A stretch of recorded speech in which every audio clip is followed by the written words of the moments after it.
welcome back to Gardener's World. And welcome to the most glorious weather here at Longmeadow.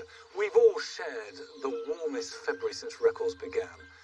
And that means as we come into March, spring is here in a big way. And here at the spring garden, that means that the snowdrops have finished, but the hellebores are coming to their very best. I've got a lot of oriental hybrids here, and I've discovered over the years that their offspring, and they seed very readily, are always worse than the parent. And if you're not careful, you end up with a lot of very ordinary, rather muddy colours. So what I've been doing for the last few years is adding brand new, really nice hellebores to replenish the gene stock, if you like.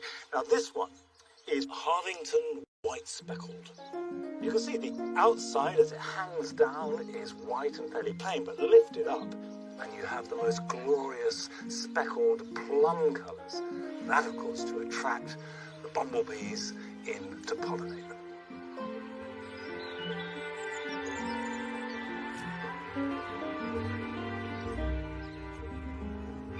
This week, we meet a gardener who transformed his challenging backyard into a tropical paradise. And Carol explores a spectacular winter garden. It celebrates a plant that's making a real comeback, the conifer.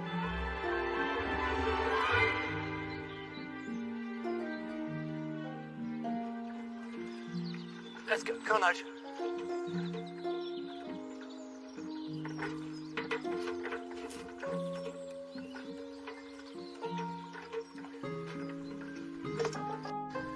March weather is nothing but fickle. It'll probably be snowing by the end of the day, but there we go. Now, this is the Paradise Garden, and you may remember that in October I planted these crab apples. Well, since then I've planted acuminata tulips, a species tulip with long, very delicate petals. And the big difference is this. We've nearly finished the building at the end. It's going to be rendered, the lime mortar, and then painted a sort of pinky apricot colour.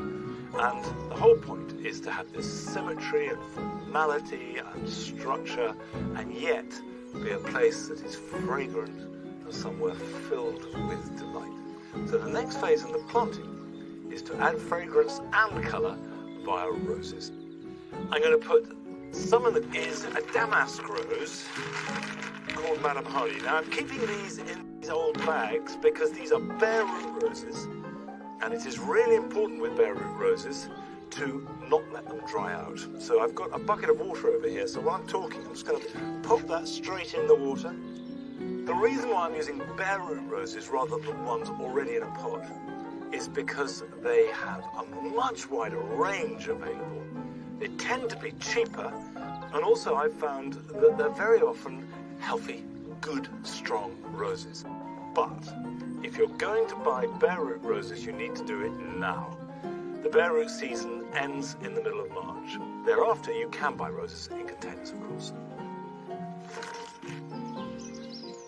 Madame Hardy is going on the four corners of the bed. She's quite a big rose. She's about 5 foot tall, lots of flowers, so it's going to be quite dominant. You can see that the rose has been grafted. This is the graft point. And the root system determines how big it grows, what shape it grows, and then this will determine the flowers. And the graft needs to be buried. I like to put it an inch under the soil. Now I'm adding mycorrhizal powder in here because it acts as a conduit. So the new rose will form a good relationship with the soil so it can take up nutrients and water. That's about the depth that she hit. Now there are 3 more Madame Hardy to go on each corner, but the next one I'm going to put in is Munstead wood. And this is a David Austin rose with a crimson, almost purplish tinge to it. Now, David Austin, who unfortunately died at the end of last year, was the grand old man of British roses. He was the person who crossed the old roses, like Madame Hardy, with hybrid teas. And that made what he called English roses. The flowers had the quality of old roses, but they also had the vigour and the constant flowering of hybrid teas. technique for planting them is exactly the same.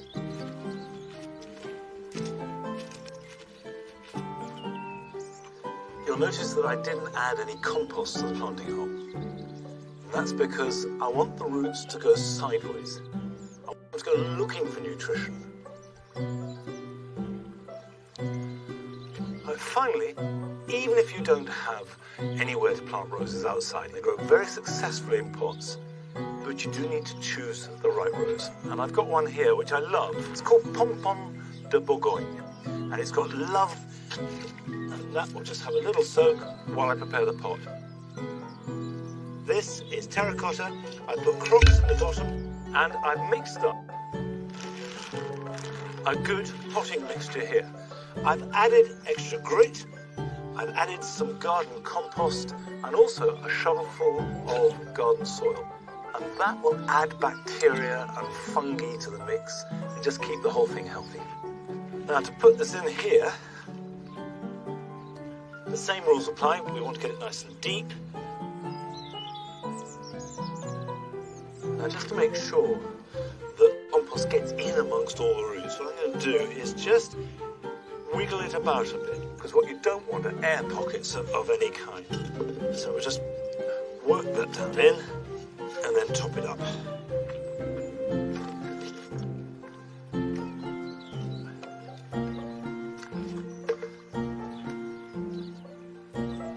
Leaving enough room so I can water it without the water bouncing off and falling out of the pot. And of course, water all roses really well when you plant them.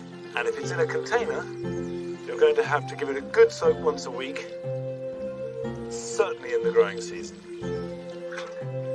Now this is the beginning of putting layers of colour and fragrance into this paradise garden, which should be a retreat from all the stresses and strains of the outside world. And in fact, last summer we visited a really good example of this. We went to Broadstairs in Kent to visit the garden of Dan Cooper.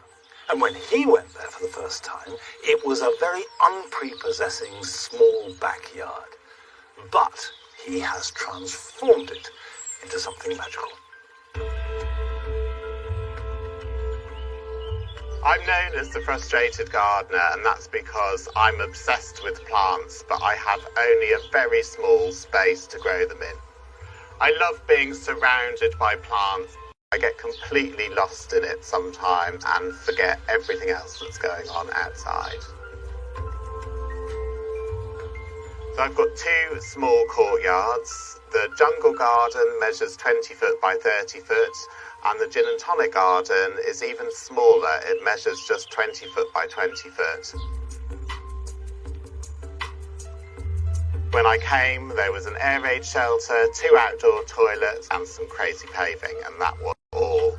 And so I lived with that for a couple of years before I decided that something needed to be done. So I enlisted the help of a designer to help me get my head around what the potential of the garden was. And then everything else is in pots or troughs. It's now become quite sheltered as the trees have grown up, and the plants love that shelter. It's ideal for tropical plants, which often grow under the canopies of much larger trees, and so they like a little bit of dappled shade. This amazing tree behind me is the Santa Cruz ironwood tree. It comes from California. It grows on rocky north-facing slopes, exposed to the sea, buffeted by salt-laden gales, and it's a really great tree for a coastal garden.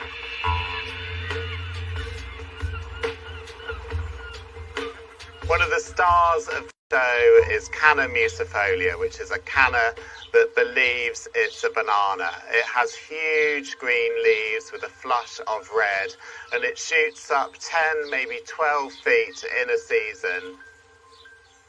At the end, if I'm lucky, I might get some very small red flowers. They're definitely not the main event. They're a bit of a bonus. But what I really grow it for is that amazing foliage and the extraordinary height it brings into the garden.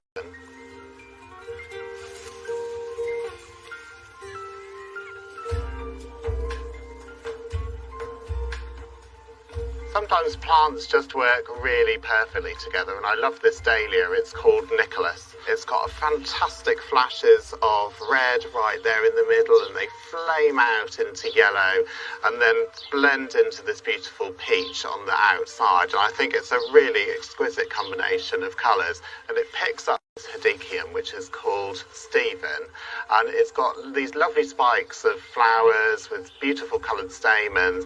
So Stephen and Nicholas make perfect partners. I'm quite a flamboyant person, so I love anything that's unusual or that people haven't seen before. I'm instantly drawn to. So this is a fuchsia you don't see very often in gardens. It's a species fuchsia, and what I love about it is these beautiful, soft, corally pink bells, and the fact that they're tipped with lime green. They keep on coming all the way through the summer. And it's not just the flowers that are beautiful here, it's also the foliage. It's lime green, and it has a little haze of grey over the top because of the little furry fibres on the surface. The midrib is pink, and then as the new foliage emerges, it's even paler green, and the whole thing is very pretty and elegant. And I love it because it suits my style of gardening. So I would encourage anyone with a really small garden to think big about what they want to do. I nearly fell into the trap of thinking very small, of not really being ambitious enough with what I could do. Make it what you want, and don't feel that there's anything really that you can't grow, because with a bit of thought and attention and planning, you can grow almost anything in a small garden.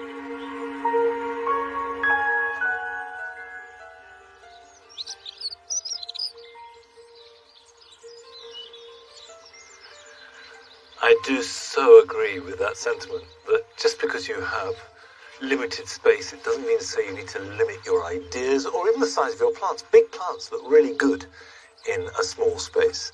By the same token, small plants can look really good in a big space. And I love the way that at this time of year, as we come out of winter and into spring, you get these jewel-like plants, whether they be the sort of dwarf daffodil tete-a-tete, or the grape hyacinth, or the lovely irises. The only problem this year has been is that they all came so early. The irises are nearly through. But from late January onwards, you get these fabulous, intense colours.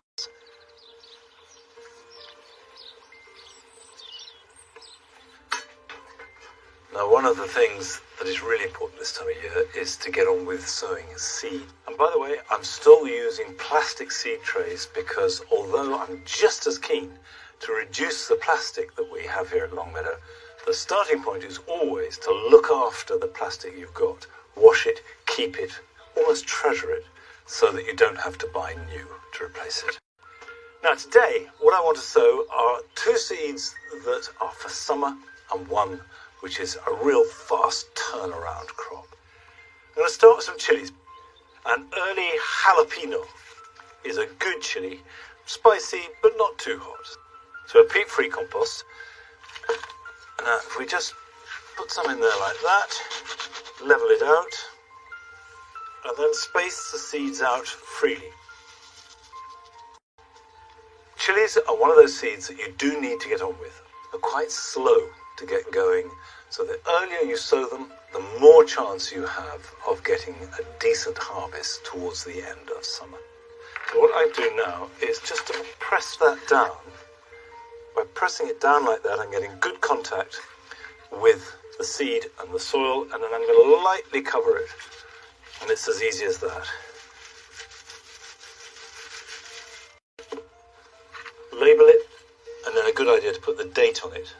Probably 20 degrees. So either on a windowsill above a radiator, on a heated mat if you've got it, and if you're sowing a lot of seed, a heated mat is a really good investment.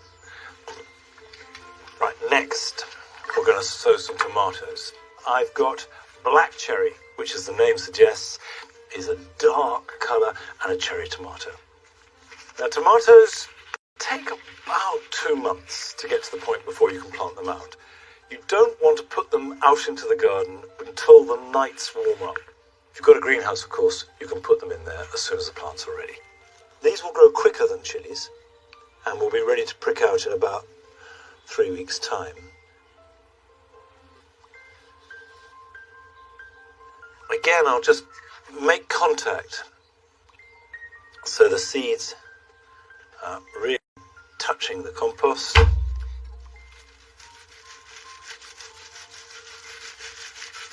When you cover them up, you could cover them with grit, you can cover them with vermiculite. It's to hold the seed in place when you water it.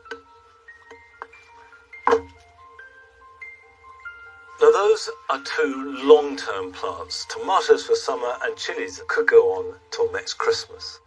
But you can also sow real quick catch crops, and one of my favourites, rocket. Rocket is one of those salad leaves that likes cool weather. Now you can see I've already got some here that I sowed earlier on the 12th of February. But we'll start in a seed tray for the next batch, which will replace those. You can sow rocket direct outside, but I really try and grow them as strong individual plants. Now, with rocket seed, you do have lots of seed in the packet. And I just sprinkle them fairly thinly. As a rule with sowing seed, better to sow too thin than too thick.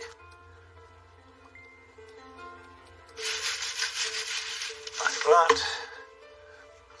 As far as timing goes, these seeds will reach that size in about 4 weeks, and these will be harvested in about 4 weeks. So we're getting succession going. And by the way, rocket, as I say, doesn't need heat, so these will go into the greenhouse, into the warm part. This will be just as happy in a cold frame. Water them well. You can either sit them in a tray of water and let it absorb, leave them there for about 10 or 15 minutes, or water them from above. Keep them moist but not sodden, and then as soon as you see the true leaves, you can prick them out, but we'll do that in a few weeks' time. Now this year, Carol is going to the combinations that you get, and she's starting out in Norfolk in a winter garden, looking at a marvellous collection of conifers.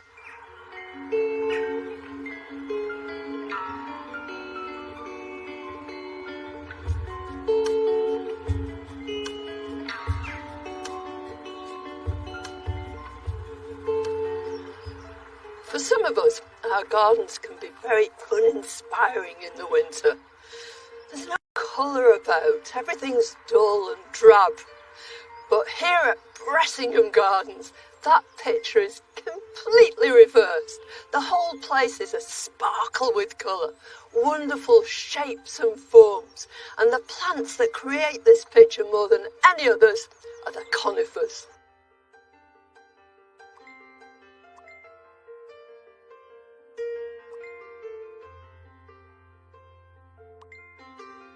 Conifers are a mind-bogglingly diverse group of plants.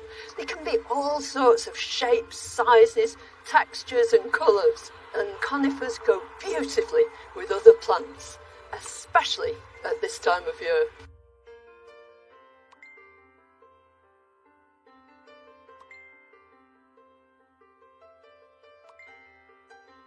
What a symphony in gold and purple, full intense, rich colour.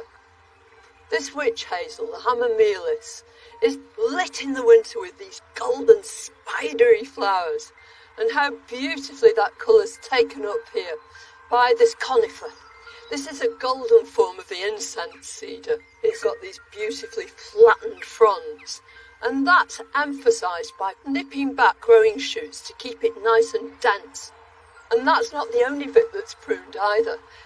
The trunk, all this bark is exposed because all the twigs and branches have very deliberately been taken away. But what makes it work so beautifully is what accompanies it on the ground. There are these great sweeping lines of a chorus, and through it a little black ophiopogon. And as if that wasn't enough, here and there are these surprises, hellebores popping up, and snowdrops sprinkle through the whole thing. And it's the kind of combination that any of us could emulate in our own gardens. It's just something that you want to rush home and do yourself.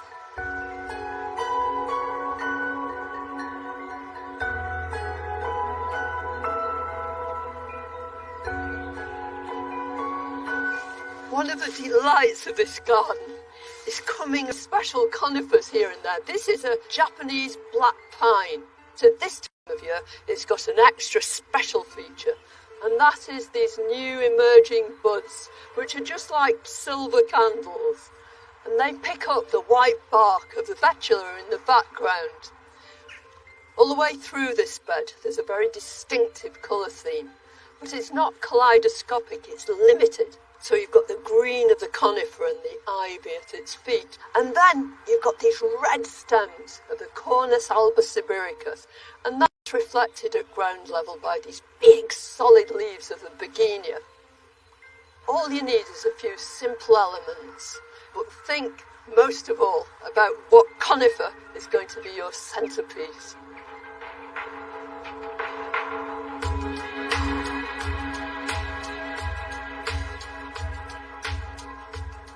Don't these really prove the point of just how wonderful conifers can be? These little blue spruces here are going on for 20 years old, and so too are the pines in front of them. They're so slow growing that they'll maintain this kind of shape, and they really help to accentuate the whole curve of this path. I think what's so lovely about them too is that this sort of solidity is emphasised all the more by putting behind them as a kind of theatrical backdrop this lovely Cornus midwinter fire. And then running through the whole bed is stachys that melds the whole planting together, and punctuated here and there by these little jewel-like Crocus thomasinianus. The whole planting works so beautifully together. It's totally inspiring.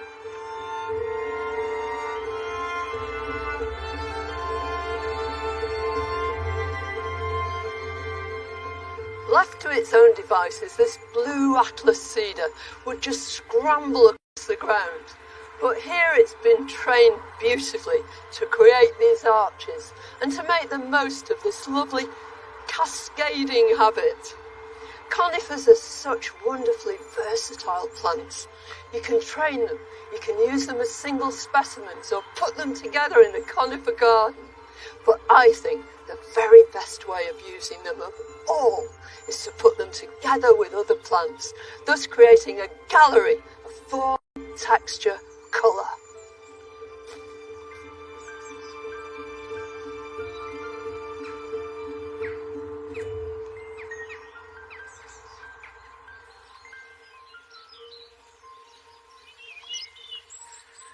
I confess that I've struggled with conifers over the years. You can always change, never say never. So watch this space, I may well be planting some soon. And you should go along and see them, because the garden is still open for another month, when you can see all that winter splendour before spring really takes over. And you get all the details from our website.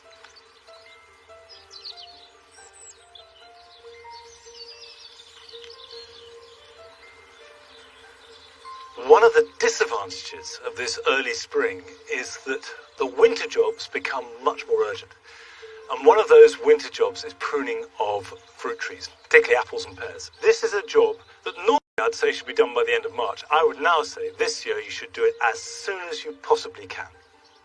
This is an apple called Devonshire Quarrenden, and I haven't pruned it for a couple of years, and you can see very vigorous straight branches going up, which won't bear fruit. So what I want to do now is get in there and clean it up, remove any branches that are crossing, that are crowded, and all those upright shoots can come off.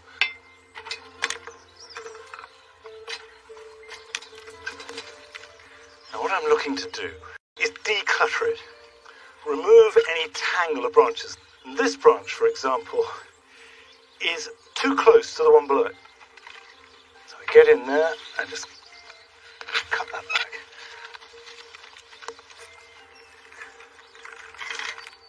Can you see here how these branches, this one and this one, are overlapping and rubbing? And where they rub, they will chafe and form wounds, and that's where you get infections. So I'm going to take one off here, like that. Now, this needs to come off because I don't want that upright growth.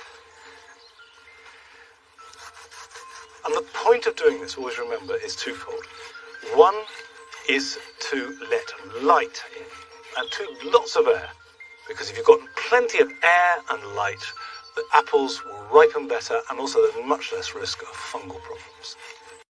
I am reducing the crop, but I'm increasing the quality. I've often said in the past you should have it so a pigeon can fly through from any angle.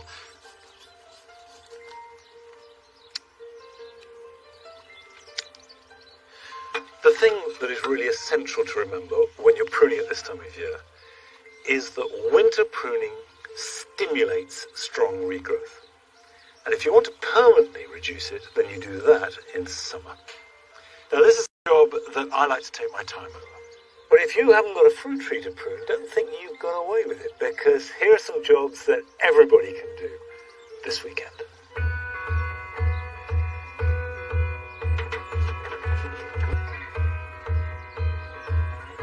Annuals, and in particular biennials like forget-me-nots and foxgloves, tend to drop their seeds in clusters, so you get a mass of seedlings in one area and none in others.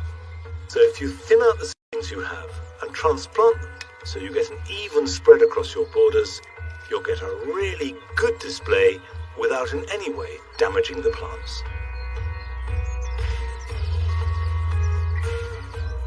Although the soil is too cold for most seeds to germinate, if you can rake a decent tilth, then you can certainly sow some broad beans. It's best to do them in double rows, with each row about a foot or so apart and the beans about 6 inches apart along each line. Push them into the ground, cover them over lightly, label them, and they should start to grow very quickly.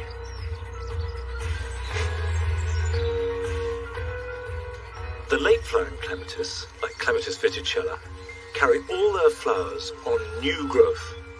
And if you leave them unpruned, you just have bare stems and then a mass of flowers at the top. So cut them back hard now, and you can go right back down to the lowest bud.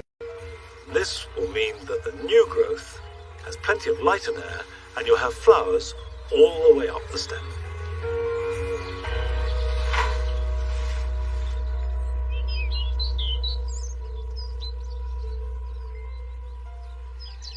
It's lovely to be back out in the garden on a beautiful spring day. But this very early spring weather is a mixed blessing, because although it's very enjoyable, I'm not quite sure what effect it's going to have on the garden, and that is something that we will be watching as the year progresses. But no more time today, I'm afraid. That's it. But I'll be back here at Longmeadow at the same time next week. So until then, bye-bye.